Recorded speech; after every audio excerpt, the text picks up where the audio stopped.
Isang mapagpalang araw sa ating lahat, mga kapatid. Ako muli si Adrian Bernales ng Batch 3 at itong aking daily devotion.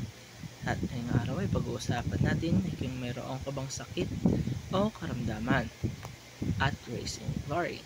At ang ating Bible verse ay mula sa 1 Corinthians chapter 15 verse 42 to 43. Sasabi dito ay, "So also is the resurrection of the dead. It is sown in corruption. It is raised in incorruption. It is sown in dishonor. It is raised in glory. It is sown in weakness. It is raised in power."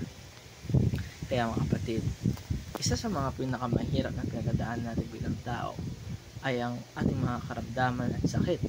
Lahat tayo ay dumaraan sa physical weakness. Mapaupo man ito, lagnat o kahit anong malalang sakit. Our bodies are fragile. Mabilis kapagod, mabilis magkasakit, mabilis lumanda. Kaya ang ating Bible verse ay napakaganda.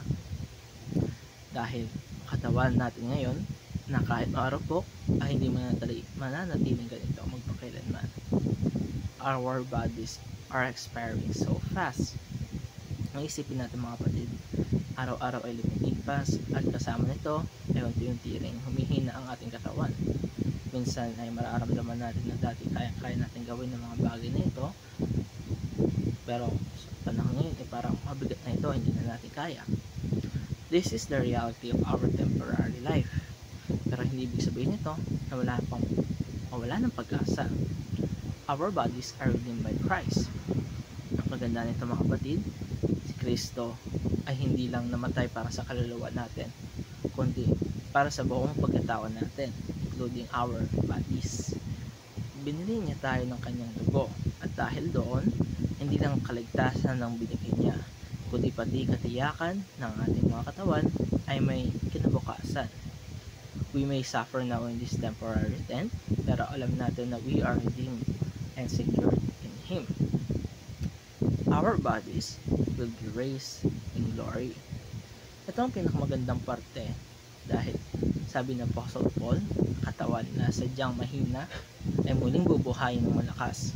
Ang katawan na madaling masira ay bubuhayin na hindi na masisira. Ang katawan na marupok at puno ng sakit ngayon ay bubuhayin na maluwalhati katulad ng katawan ni Kristo.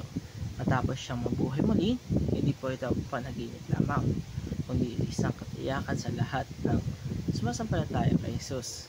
Kaya mga kapatid, tayo man ngayon ay dumaraan sa mga sakit, o may mga kamag-anak tayo may sakit, ay huwag natin kalimutan na death and sickness do not have the final say.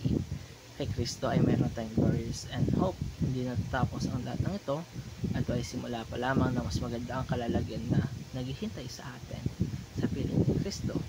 At ito nagtatapos ang aking daily devotion. Maraming salamat sa panonood.